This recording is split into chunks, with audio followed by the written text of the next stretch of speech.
while you guys were setting up, Bobby and I were talking about traveling, and I just have a question for you guys. If you were to get on a plane and go anywhere right now, where would you go? Oh. It has to be on Earth. Like, you can't give some weird answer like the moon or something. If it's a plane, I think that I would have to stay on Earth, you know? I think I'd like to go to Jupiter. True. Well, I mean, there are some like requirements. Okay, understood. Yeah, namely that a plane can get you there, right? Yeah. Okay, yes, that's a requirement. I think, I mean, straight up, like, I think I would go back to Costa Rica. Yeah. I literally, like, a few days ago was looking at Airbnbs there again. I'm going to try to, in 2023, I would like to spend a month there. What about Costa Rica? I think it's just a really good balance of, like, you have access to most of the comforts of, like, the modern world. But it's jungly, it's beachy. You can sort of, like, get out into nature and, like, be away from people and beautiful places, like, surprisingly easily. So it's a really good balance. And also it's just like the weather's great. Yeah, there's good things. All the things that I like. You know, I don't think I would have ever said this until maybe a year or so ago, but I feel like I would just head to Italy somewhere along the sea. Want to be in like some villa just above the sea. You can see down to the beach. And I just want to like sip Campari spritzes in the town square and relax. Why would you have not said that a year ago? I never really had an interest in Italy. Like, Italy wasn't on my list. I wanted to go to, I mean, I still want to go to Norway and, you know, Sweden and Germany. But I think Italy is just kind of settled in as just like the luxury of it. I still can't believe you haven't watched White Yeah, it's Lotus, definitely because that is like the second season is like luxury Italy beach resort. Campari. Well, you know what really kind of like made me want to go there is the third season of Master of None. I think that's when they were in Italy. Did you see that one? Yeah. I felt that was just so beautiful. And like, I'd seen Italy before, but something about that and the food and the drink just kind of opened it up where the soundtrack for that season too was so good. Fantastic. Yeah, it's there were some unfortunate things that happened after that. It feels to me that as a food person, Italy should have always been on your list. Probably. What's your stance on France? Oh, that's a fun sentence. Stance on France. Oh, yeah. I kind of, with like one leg behind the other, crouched a little bit. No. Oh my goodness. That took me, yeah. Oh, All right. That's Okay. That Moving hurts. on. Bobby, where would you go? I do love France. Italy is amazing. I liked France more because I like the culture more. I felt like, you know, when you travel somewhere and you feel kind of at home there. Like Costa Rica, I guess, for you, Robert. You just like those bad highways and stuff and like dirt roads. Yeah, I don't know if I felt at home, but it felt like a place where I could maybe feel that way. Yeah. France definitely felt that way. Like parts of France, like not Paris. Paris is like, I mean, it's just a big city. We went to Amboise, which was pretty cool, like castles and chateaus and all that kind of stuff. But like the people were very chill. It's just very chill. That's what I want, is chill. Do you speak French? No, but I was able to fake it enough to where I tricked one person into thinking that I could speak French. Was this a French person? Yeah. But just the way, because I was Wow. really working on like the way that I said like bonjour, you know, like Bonjour. but I didn't, but you have to say like, they don't say things like bonjour. Like it's very like bonjour. Like they cut off the ends of their phrases and stuff. Are there any Sorry more about French that. words that you can say for us? No, that's it. I didn't have many at all. I don't remember many of them at all. But yeah, I got a lady in a bakery in the morning and she started talking to me and I was like, I can't talk to you. Oh, that's so funny. Just like Yeah, point. you should try it. that Anytime way. you're doing it, like try to trick them and they start I think talking. if you're Lean trying to- into it. If you're trying to trick someone and you only know one word, you need it to be at the end of the conversation. You need to somehow get through the conversation. No, like the Bonjour. trick was like you do it, and if you do it in a fast enough and like casual enough way, they'll continue to talk to you in French because usually they can tell when you're an American. But then you're stuck. Yeah. They've just rattled off sentences to you and you don't know what to do from there. Well, but Yeah, I then know, you that's- know but that's it. if That's the you're- joke. If it worked. That's the whole point. You just do that, and it's like, oh, sorry. And then you just like a Oopsies. psych. Yeah. So yeah, we went. You need to know like how to Amboise. say that in French. Yeah, we went to Etretat, which I would not recommend going to, but it is like cliffs. Sorry, my kid is tripping. What do you mean? Can you hear that? You can hear my Yeah, kid, right? yeah. Anyway, so we went there. We went to Etretat. We went to Paris, and we went to the wine country. Can you scrub my kid in post production, Michael? Like, can you make it seem like with I a don't have loofah? children? Wow. Okay, that's not where I was Michael's going taking with things that. today. really literally today. Man. Yeah. So anyway, I would go to France. I thought it was cool, and I'd highly recommend it. But I do think I would go to Italy first if I've never been to Europe. Why gotta did go you to- say not go to that one place? Because it's beautiful. It's like absolutely beautiful. But there's nothing there. It's like as much of a tourist trap as you can possibly go to. Okay. That So makes it's just sense. it feels like a cruise terminal. Like if you go to a place where it's like a cruise terminal and how fake all that stuff feels, like that's Etretat, but like with a beautiful background. I had a similar experience. Have you guys ever been to Banff National Park in Canada? Mm-mm. I don't like Canada. Okay. I'm just kidding. No, Michael. I've never been. Michael, you're nodding your head. Did you go to Lake Moraine? So I'm nodding my head, but I've not been. But my family, my wife has lots of family around there, so they've all been, and I kind of know about it. But no, I've not been. So it's absolutely gorgeous. It's a beautiful place, and there's one lake there. It's called Lake Moraine, I'm pretty sure, where like you can look up pictures of it, and the lake is like this brilliant like sky blue color. And so there's a certain angle, like most of the angles when you look at the lake, like if you take a picture, it looks like you had to go on a 20-mile hike to get there. But actually, if you turn this way, there's like a visitor center and a parking lot and that sort of thing. And so like it is influencer's gorgeous. paradise. Yeah, it's gorgeous, but you definitely feel like when you get there, you're like, oh man. I remember going to in South Dakota. What is it? Where the president's Foothills? faces are carved. That would be Rushmore. Rushmore. Sorry, my brain. I remember going to Rushmore and like thought it was just going to be like this majestic mountain with these carved faces on it, but there's just a giant like parking garage right in front of it, and it was kind of the same thing. Kind of disappointing. Well, hang on. Did you answer where you would go? I'll answer in a second, but I have a question for Michael about Italy that I don't want to forget. Have you watched Pasta Grannies? On You know, YouTube. yeah. Or I mean, there's an Instagram too. I have. Yeah, I've seen Okay. some of them. For any of you who've not watched Pasta Grannies, it is these very old Italian women who are making pasta by hand, and it is incredible to watch and highly encourage it. Okay, where I would Michael, go. do you think you could get a feature on that? I'd love to Yeah, see you could Michael go. on Pasta Oh my Grannies. gosh, I think that you'd Michael fit as a- right in. as a pasta granny. Yeah. Mm-hmm. Yeah, they wouldn't even have to change anything about their setup. Or the title or anything. You could be the host. Go visit them throughout Italy. I do like grannies, and I like pasta, Yeah, and I like it's a Italy. win-win. Yeah. All right, I quit, Bobby. Well, at least you're following protocol. No, that is true. Yeah, the rule is to quit in front of the entire team. That's so. Ariel, where would you go? I think I want to say somewhere like just the beach, like a remote beach, but I'm thinking if I just had the ability to get on a plane and go anywhere, maybe somewhere that I've never been before that I'd like to go. So I don't know, Morocco, Scotland, New Zealand. You want to go to the beaches in Scotland? You're going to be underwhelmed. Well, no, I mean, there's some like very cool knitting traditions around that. Oh. Yeah. There we go. So there we go. There it is. I There's would the go. golden thread. Yeah. Yep. Oh my gosh, Michael. Is that the reasoning for Morocco as well? No, I've always just wanted to go to Morocco. But they have a lot of textile culture, Yeah, right? yeah. Lots of Yeah. Moroccan rugs and things. Mhm.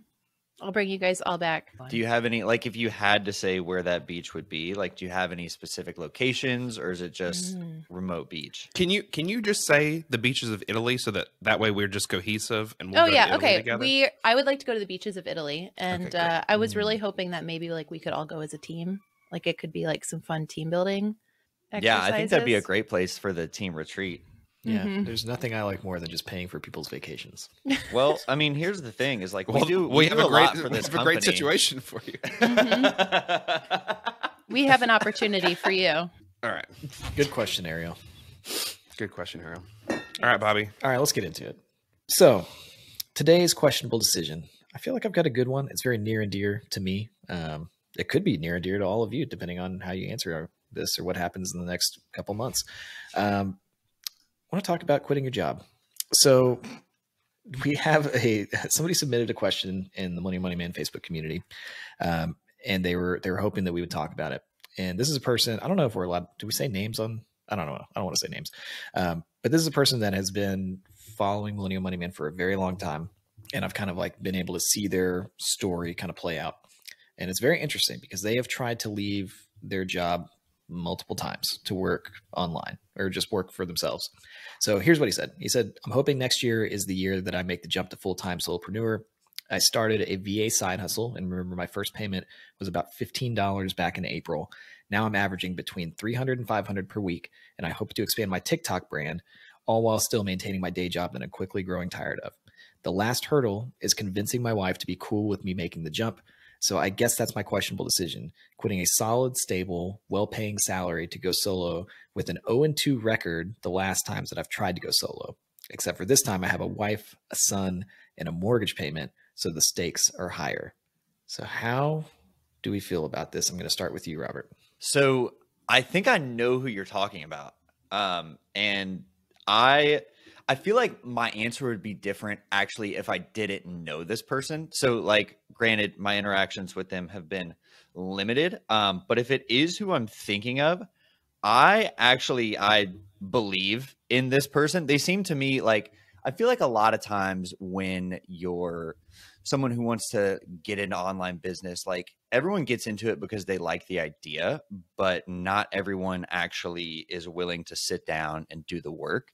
And this person, like, despite the 0-2 record, strikes me as someone who actually like is willing to sit down, do the work, admit when they don't know something, get feedback. I mean, as evidenced through, you know, that post and that question right there. So I think really, yeah, obviously I don't have, you know, I'm not coming from the perspective of having a family and, you know, everyone to support, but I think when it comes to succeeding and starting an online business, so much of it is about just not quitting.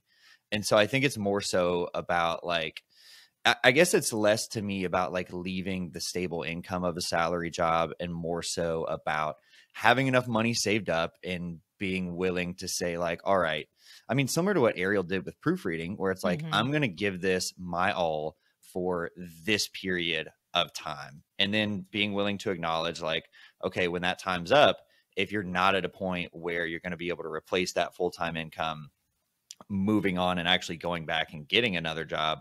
But yeah, that's my opinion. I don't think it's a questionable decision, provided there are very clear guidelines around how long this person will dedicate themselves to starting the online business, and provided that they have a significant amount of money saved up to cover that time period and, you know, maybe a little bit past that. What do you mean when you say significant? It doesn't have to be a number, just like, do you have like a... Yeah, I mean, I would say, so like if you wanted to say, okay, I'm going to spend 3 months like giving this online business thing my all, I think if you have a family, I mean, I would want at least 6 months of like complete expenses saved up. Granted, I'm not a financial expert, but I think doubling the amount of time you'd spend working on the online business as far as how much you have saved up seems smart to me. Okay. Ariel, what were you going to say? Oh, I think the point about having a plan, like, I think that's just what you need to do, is just have some kind of plan. Like when I quit, or when I decided to do proofreading full time, and I was doing some freelance writing at the same time as well, we had, you know, our plan was to try it. My plan was to try it for a few months and see if it worked out.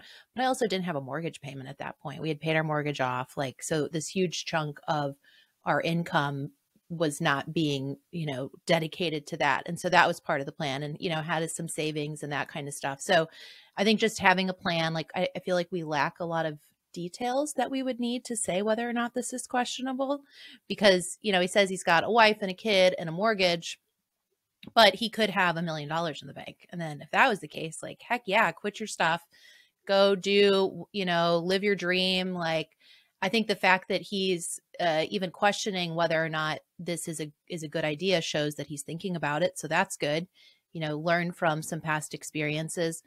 But then also, I think just like energy and motivation of somebody who is willing to go out on a limb and work for themselves and start something, and like not letting past experiences, prevent them from trying it again. I mean, that's somebody who, like, their mindset and their energy is like they are going to make something work. Maybe it wasn't those first 2 times, but like they will make something work. I think when you have that kind of energy, you just need a plan to make it, to get through that transition period.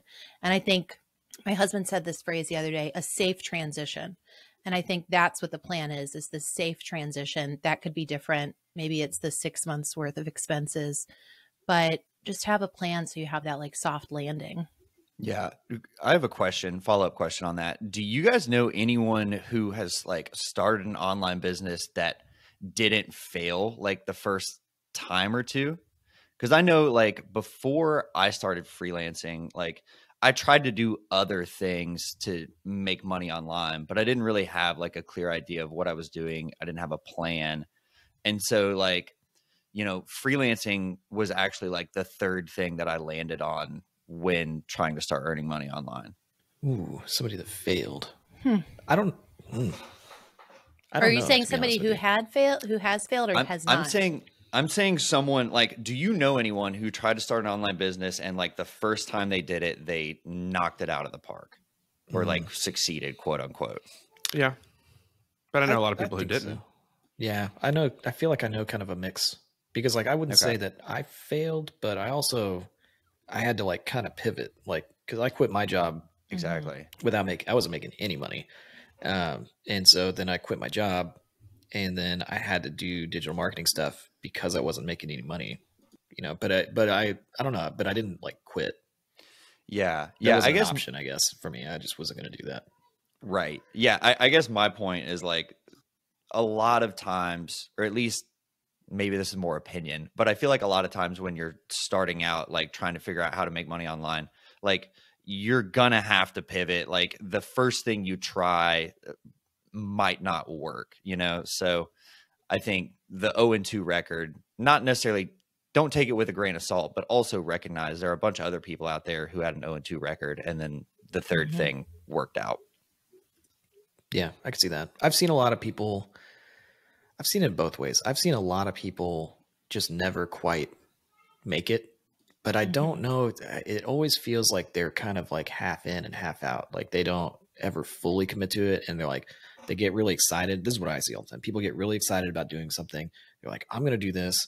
This could be awesome. And then I'm going to do this full time. And then they kind of like do it. And then after like a month or 2, they just either like disappear or they just completely give up on it. I see that a lot. And I hate that. Because it's just one of those things, like you see people that are just like clearly not happy in what they're doing. And then they never fully jump in because they're scared. Like it's usually a fear thing. So I feel like I've seen a lot of people too, who fail because they don't realize how much work it takes to really start a business and to make money and to grow something to the point where there is some potential because, well, I mean, I think there's always potential in the beginning, but they don't understand that the reality of starting a business and freelancing, I think specifically, is that you spend so much time working on things that don't pay you in that moment. So you're putting hours into finding work, but it's not like a client is going to pay you for that time.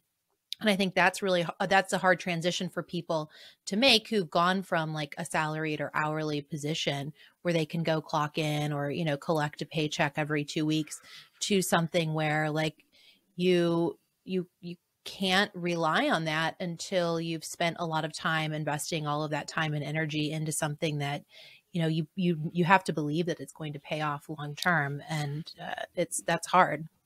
And I have some thoughts to build off of that, which is, well, where I'll start is the job you have now is a result of tens of thousands or hundreds of thousands of other people's time and labor to be able to provide you a place to work and revenue coming in the door to pay you. And you may not be happy at it. And if you're not happy at it and you have a vision for what you'd like to do with your life or something you'd like to build, you should absolutely pursue it. 100% you should pursue it. But you should pursue it realistically. You should know that the hundreds of thousands of hours, the tens of thousands of hours that went into the company you currently work out is what you're going to have to put in to make your company work. And so I think that there's a realism that people need to have when they want to jump out and start, their own thing. Zeal and fervor is good. You need, the excitement of it, but you need to have a firm understanding of how much work it's going to be. You need to be ready to fight and swim and swim against the current.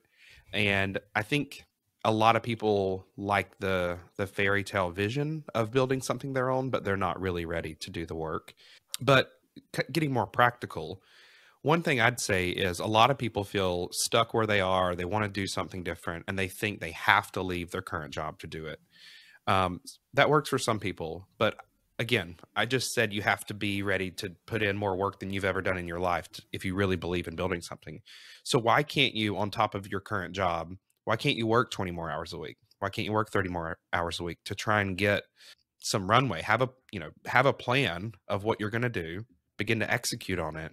But if you're serious about it, you don't need to quit your job and have all the free time in the world. You need to begin to do something. And a lot of that groundwork that Ariel was talking about laying, that you're not going to get paid for, that has to be there to succeed, you should start that now. And so I think it's just having a realistic attitude and mindset about what you're trying to get into that a lot of people don't have. And that's where I think you see adversity comes up. They don't know how to pivot. They don't have the resiliency already inside of them to say, well, this is it. I'm doing it no matter what, to push through those, the struggles and the challenges that come up.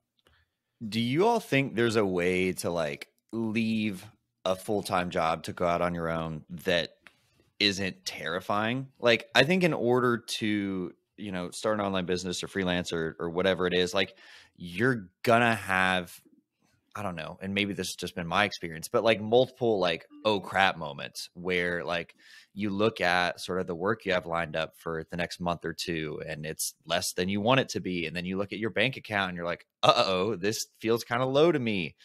And so like, I don't know, there's part of me that there's a security that comes with a full-time job, right? And you have less of those moments. And so I just wonder if having the stomach for that type of thing and being able to, stare at those situations and not freak out and say like, I'm going to continue on this path anyway, is sort of like a requirement, or has that just been, parts of my experience? I don't think it's a requirement, but I do have this theory that it's better to do, like the fact that he has a wife and kids and a mortgage, and there's a lot of things that are like a lot of potential things that could make him fail. I think that's better, because I think the only reason that I made it was because I was terrified. Because when you're really scared, you will do way more stuff than you will do if you're not scared. So like I would jump on sales calls. I would like anything that I was uncomfortable doing, I would do it because fear is like so powerful. So I think that's what people ask me a lot. Like, should I quit my job? And like, I agree with the 6 month saved up because I had money saved up when I quit, but I don't necessarily think you need a super solid plan. And I think that you should try to have a lot of risk of failure, because I think that it's actually going to make you more successful faster. Whereas if you have like this really like soft kind of like ease into the transition, I just see those people go back and forth between full-time employment and entrepreneurship and full-time and entrepreneurship, because it's like, it's not scary enough, I think, and they don't move fast enough. Yeah. I think the realistic expectation of what risk you're taking is very important. If I had to paint a picture, it's kind of the idea of like, you quit your job and, you're getting ready to, it's your first Monday of building your company. Are you going to Staples or Office Max to get a nice pencil organizer and a nice lamp for your desk so that you can have a desk to build your company at? Or are you doing those uncomfortable things and getting on sales calls and hustling? Like that is the first scenario are people who will fail, because again, everyone likes the idea of working for themselves or having independence. But in order to get that, you have to get it. You have to build it yourself. So I agree with Bobby that, anyone can do it if they have the proper kind of fire and expectations and drive within them. Because even if something goes wrong halfway, or somewhere down the road, you're ready to pivot. You're ready to try something different. I'll learn how to do this skill. I'll learn how to do this. I'll change my business model.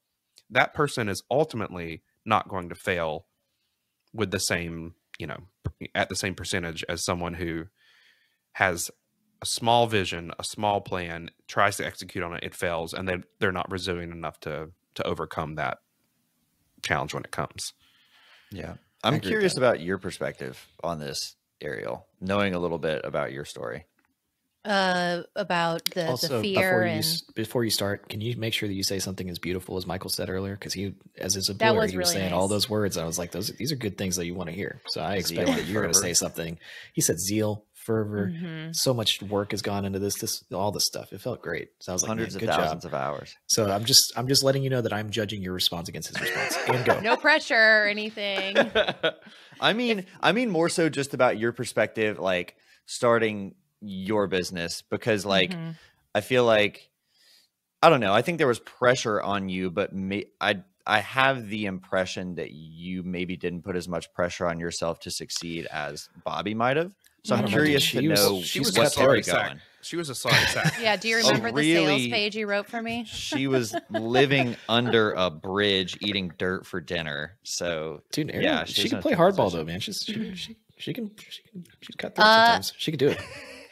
Well, thank you all for such kind words. In a positive, about yeah, me. I meant that in a positive, kind way. Yeah. Bobby was like, I'm not going to be mean to Ariel on this one. So you sent a message to Robert and you were like, you do it for me. Okay, to be clear, I feel like we need to clean this up because the last episode was a little bit wild. We all We are a really family. appreciate and like Ariel very much. We're not a family. We are a family. I feel like we're a family. Oh, that's right. Michael doesn't think we're a family. And for a little bit more context, Michael thinks that we are not a family. He makes sure that we know that very, very clearly. So He said Michael also has a hard publicly. time understanding the nature of reality. So like, it's true because we could be in a simulation and there's a lot of things that go along with that. All right, So a lot of inside jokes. We're throwing a lot of inside jokes. Ariel, okay, go ahead. Yes, go. Do your All right. Well, say what you're going to say. I was just going to say that I don't think that I didn't feel outside pressure in terms of like when I was starting. It wasn't like there weren't outside factors that were pushing me to succeed. It was really internal for me. It was like when I quit, when I put all of my time and energy into growing my business, it was because I absolutely did not want to work a regular job. That I knew for just certain, like every bone in my body did not want to work a regular job. And so I knew that if I didn't want to do that, I had to work as hard as I possibly could to make that not happen. And failure was not an option for me there. Like it was just not an option. And so I think what Bobby said about you have to kind of like have that mentality in terms of what am I going to do to make sure that I succeed because I will not fail at this. That is how I went about it. And I do well with internal pressure. And so that is how I think I did well with that. And this wasn't the first like business that I've started either. Like I've started a cleaning business that did really well, like made good money cleaning houses for people. Didn't love it, but it paid well. And that was the same thing. Like if I didn't want to work a real job, and when I say real, I just mean like a 9-to-5 traditional job. This is mostly 9 to 5 now, which is I was funny about to say, it. when you keep saying that you're not working a real job. No, but I mean, I think that this is not real in terms of like, it's not corporate America. We have like, I mean, we're doing this. No, podcast, we're real. which is a lot of fun. Yeah, real, we're trying as hard We as are we can real, be. okay. We are real. America. Okay. This is what I think I wanted if I was going to work a traditional, like what feels like a traditional job. I didn't realize that was the case. And I'm trying to save my answer now so you don't judge me too No, harshly. to be fair, this is not a real, like, I totally understand what you're saying. This is not a like normal, at least I hope it's not a normal, boring job. I mean, this is essentially No. a startup, right? It's not like, a usual Yeah. job. It's not like it has a it's not the startup usual. feel. Mhm. You know, it's like we're building something. We've got, big goals and, yeah, it feels we've kind of got- like we're a family even. Well, My point, though, is that I think the plans are nice. So maybe I'm going to amend what I said earlier in terms of you have to have a plan. I think you have to have a loose plan, but I think more than a plan is that you like have to believe that you are not going to fail at this, and that not just believe, but like know that you are willing to do anything. Anything might be too strong of a word, but a lot of things to make sure that you succeed. And I think that for me, it was like, I would not let myself down in that moment. You know, one of my dreams is starting a yarn store.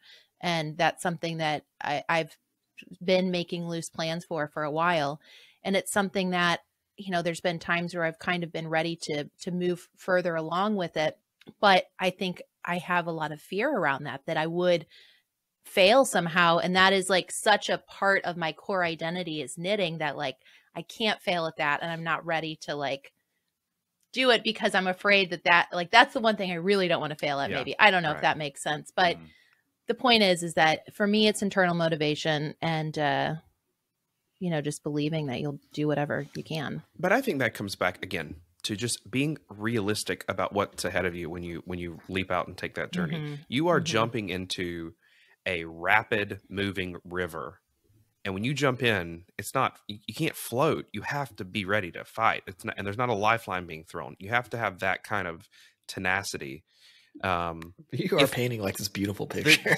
The metaphors you're throwing out today, it's man. Just strong today, or whatever. But man. I think the people I have seen that kind of fail or fizzle out, it's because they thought they could just take one little step at a time, and they don't have a realistic view of what they're entering into. If you don't have that view, if you need to, you know, cultivate that view, maybe that's when you start to add that 10 hours a week after work, nights and weekends, and you begin to build slowly. I think if you're ready to jump, if you're quitting your job, you have to have the fire of, you know, you have to have a deep burning fire in your belly, or you're not ready. Yeah, it's like I think you have to strike this balance between like not being so afraid of failure that you don't start. Because I think if you're like with your yarn thing, Ariel, right? It's like failure is so terrifying that it keeps you from taking a step forward. So you have to be like, you can't be that afraid of it, but also you have to decide, like, you just have to decide, I'm not going to fail at this. Yeah. I mean, I don't know. I don't want to say it's as simple as making that decision, but that is a big part No, of it. I think it is. And this brings up a question that I have for you guys as well. You know, when I quit the other jobs and, you know, started doing proofreading and writing full time, it was like I knew in my gut that the time was right. Like, do you guys, and I feel like this is going to be the same thing with the yarn store. Like, there's going to be a point where like, something switches for me and I'm like, yep, this is it. Do you guys have that gut feeling? Do you trust that? You know, is that something that you rely on in situations like this? And I don't know maybe what that gut feeling is either. So I'm curious if you have thoughts on that. Mine was, for me, it was, I was so unhappy. Like I actually wrote an email about this. But I was so like every day when I woke up, I was like, I had dread. Like I woke up and the alarm went off and I was like, God, I don't want to do this. And it was every day. And it just got worse and worse and worse and worse to the point where like, then I had to make a change, which I think is what happens to a lot of people. Like maybe some people are like this, but for me, there was just enough pain that built up there of like, I'm missing out on what my life should be like, that it forced me to finally take a lot of action. And I did it in like kind of I just went in and quit my job, like just, which was a little bit wild. And I don't know if I would do that again the same way, but maybe I would. But I was that unhappy. So I don't know that I don't know if I just knew, but I just knew that anything was going to be better than what I was going through with that job. You know? Well, that makes me think that probably a good litmus test here for the person who asked this question or anyone else thinking about this is, do you hate your job? Or do you have something that is inside of you that you have to build? Do you have the Sunday scaries and you just don't love it and it makes you unhappy? Or is there a passion and a vision that you have to build something? I think those are two different things. They both make you want to do the same thing, which is quit the job. But if you're only trying to escape a bad work environment, but you're not passionate and you're not ready to go and build your own thing, I don't know that you're setting yourself up for success. And Ariel, I have a sort of similar story, but it's not, I think it's not because of fear. It's because I don't have that vision yet. I've been in corporate America before, in my career. I've been in startups. I've been the, kind of number 2 to the number 1 for most of my career. And I've always loved it there because I love executing on vision and managing things from concept to completion and all of that. And I've always said that I don't want to be an entrepreneur just to be an entrepreneur. I don't want to do something just so that I can say that's what I do. I don't want to be in a crappy job I don't like either. But one day I'm going to have something that I want to build, that I'm just motivated by, that is the thing, like your yarn store, that I'm going to have to go and build. But until then, I don't want to force that. I don't want to be in a crappy company. I'm so glad to be a part of this team where we're building great things and it's fun. And I believe in what we're doing. But you don't want to take the jump and say, oh, well, I have to become an entrepreneur just because I hate my job. Maybe go find a different job. Maybe find a team that you can join that you can do good work at. But you don't want to set out on a journey that you're not ready to take, because I think that's where you set yourself up for failure. I was going to ask about that. I had that. Oh, crap. My kid just got an owie. I was going to ask about that because I wonder how many people jump into entrepreneurship, but they do it because they don't like their job. Like they really just need a better job. I think that's probably very common.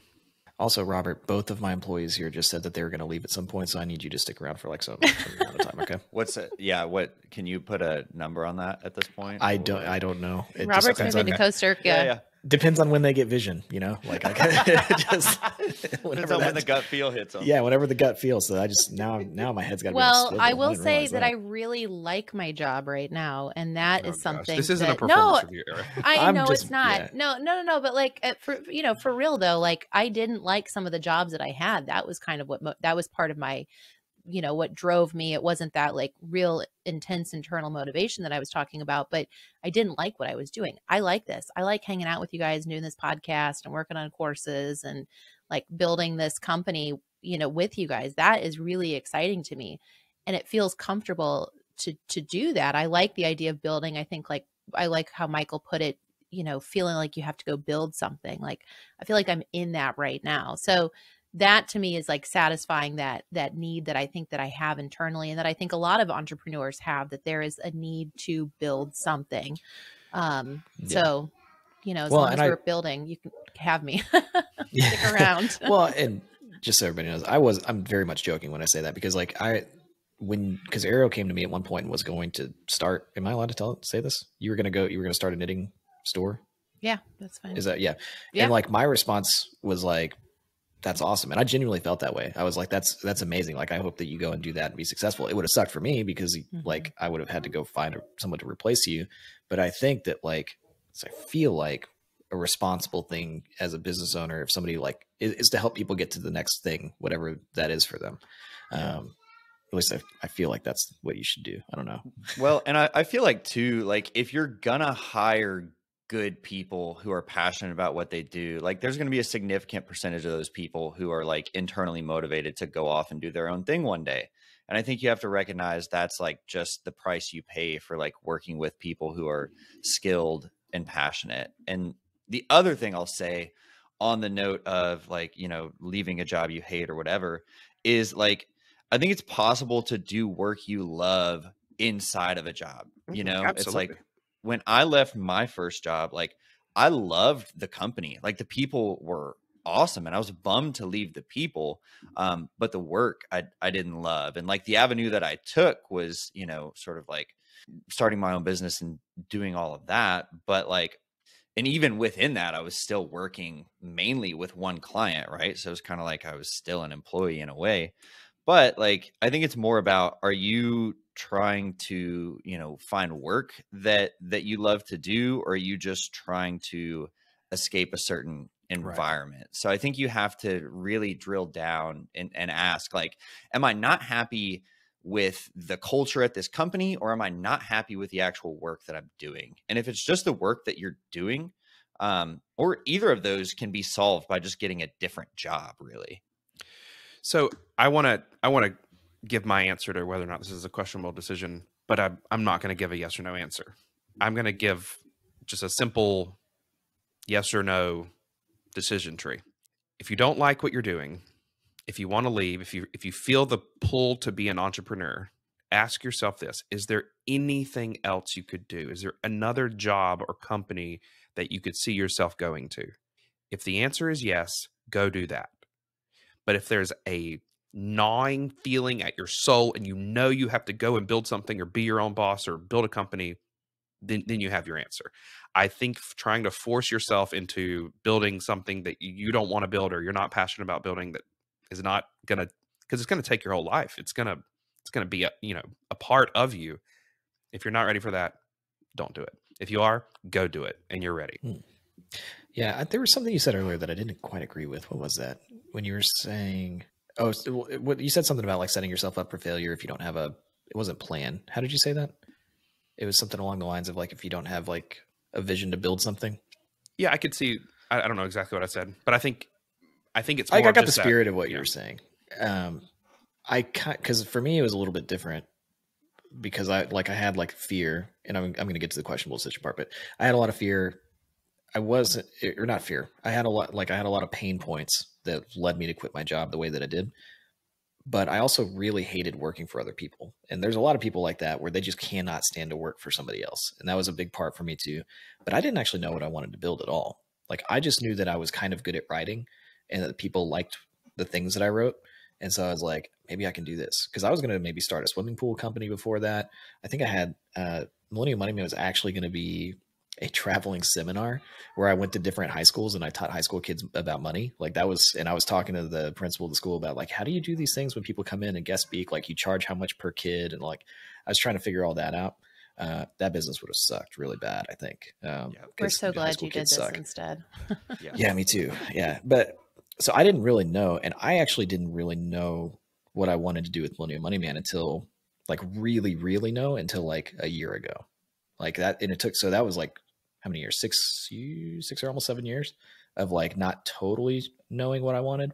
And now I do. So it takes some time. I think you fit the criteria. I think you fit the criteria I gave, which is, could you see yourself going and working for anybody else? Could you see yourself going and joining another team? If you have that feeling, I can't work for somebody else, I think you had your answer. You knew I couldn't go work for somebody else. Whether you have the vision of what the product's going to be. I think really just truly you know if you're ready, if that's what you want to do, but a lot of people try and force it. Yeah. I'm glad Ariel didn't start that yarn store. So what we're going to do is we're going to make sure we're going to incorporate, she already incorporates knitting into her daily job. So that I think we're going to have some kind of knitting channel or something. But as far as the questionable decision part, just me in there. Yeah. It's just Slack channel. Ariel knitting alone on a live stream.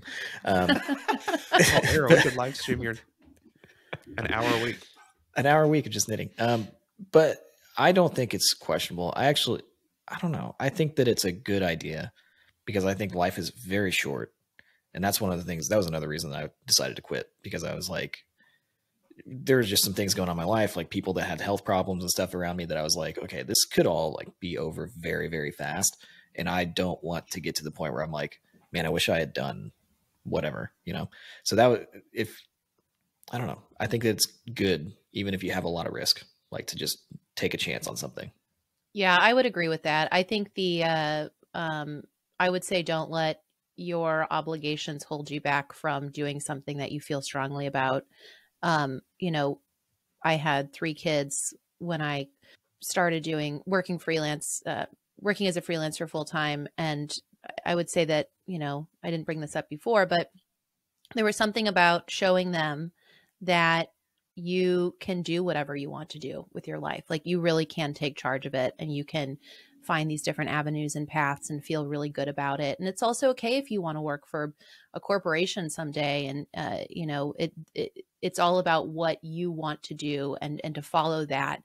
And I feel really good about showing that to my children. And so, thinking about having a child and maybe that preventing you from quitting your job and living your dream, think about the possibilities, the good that can come out of showing that life to your child too. So, I also think this person probably knows what they want to do. I think they probably know the right answer. They need to hear some like validation from it. I don't know, maybe we're validating one way or the other, but I think they probably know what to do. I think when you get to the point that you ask this question publicly, you know what you want to do, and you have to trust it. You know the answer. That's a really, and this person should just do it. Yeah, just to be clear. That's a really interesting point you bring up about like showing your kids like you can kind of do whatever you want, and like if you have this dream, you can do it. Because as you were saying that, I was thinking about sort of the way that we think about, you know, like parenting or providing for a family is often like super tangible. And I think obviously, you know, if you're going to go Maslow's hierarchy, like that is probably the most important part. But there's also this intangible part of like, I feel like even if you are, you know, you're worn out from running your own business or whatever, you're probably able to show up like as a better version of yourself than the person that, you know, is going to a 9 to 5 and hates it every day. I think there's something, I don't know, there's something I think that comes out of you when you're doing work every day that you actually are passionate about that probably makes you a better parent in some ways. Dude, and the benefit of a business is like, even if your family abandons you, you can just build a new family with your new team of employees and stuff. So it's... Except for Michael. I feel like I'm a part of a creepy plot that I do not want to be a part of. I've always liked the thought of us being like a cult. Like I would, you know, if we're not a family, can we be a cult? It's a soft cult. I think a soft cult is an important distinction. Yeah. All right. Who hasn't answered? Robert. I feel like I gave my answer. I thought Robert was in favor of it. I think from the we're very all in beginning favor of it, really, right? Yeah, I mean, I think there are some boxes I'd want to be checked. Some things we don't know. That's also there's some like disclosure or some disclaimers in here of like, I'm not a lawyer. This isn't legal advice. And do you go to your lawyer to ask if you should quit your job? Maybe I feel like we're as qualified as anybody to. I feel like your lawyer's like, will this help you pay me? If so, yeah. Here's my litmus test, I guess, is like if you feel like you want to do this, then you should just do it. Because like because what's the worst thing that happens? You're not going to die. Like your family's not actually going to leave you. Like the worst thing that possibly happens is like maybe you go into debt, or maybe like I don't know, maybe you lose your house or something like that, but you're not going to lose your life, most likely, depending on what you're doing. And it's not going to be the total end of the world. You can always rebuild. I'm a big believer in that. Like there's a lot, especially in this country, there's a lot of opportunity to build whatever you want in a lot of ways. And like, you're going to be fine. It just might be really, really uncomfortable if you don't do well at first. I like that you bring up the idea of like, what's the worst that can happen? Because I think that's how I approach a lot of different things that way now, from like, I can't even think of any other examples, but this will not kill me. So I can do it. You know, like it might be painful. I don't want to feel that pain, but like, it's not going to kill me. I'll move forward, you know? Yeah. Our animal brains like try to like convince us that we're going to die. Like that's a big part of fear, right? I am going to be pissed though, Ariel, if you come to me tomorrow and you're like, you know what, that was a great conversation. I'm going to do a yarn store. It just like there was a light bulb switch that went off. No. I got some things to work on here before I. All right. Michael just signaled that we need to wrap it up and shut up. So. Well, all right. Wrap it up for us, Michael. Well, I just sent you the talking notes. You're going to wrap it up for us. Oh, God. Good luck, Robert. I saw that I had Make sure, watch out for those typos, those landmines. No, I just sent bullet points this time. This is not helpful. Figure it out. Okay, here we go. Thanks for listening. 321-222-020. Okay, all right. What was that laugh? I'll do it. All right, I'm done. Okay, everybody. Thanks for listening to the Questionable Decisions podcast. We actually have a phone number if you would like to shoot us a text with your questionable decision for us to comment on.